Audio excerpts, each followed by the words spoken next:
So, hi guys. Yes.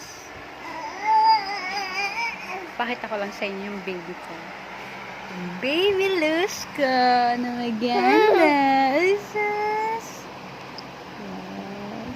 Gusto niya na pong tumayo guys. Kaso, hindi pa pwede. Pinipilit niya yung sarili niya. Diba anak?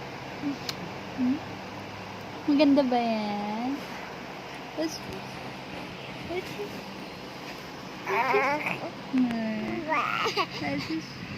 Ganda-ganda ka dyan. Ayan. Bablog si mami ha. Bablog si mami. So yun. Tignan niyo. Gusto niya nang tumayo. Paano ba to?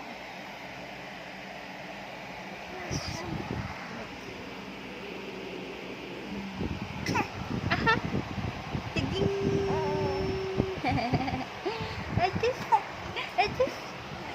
Ganda-ganda ng baby ko.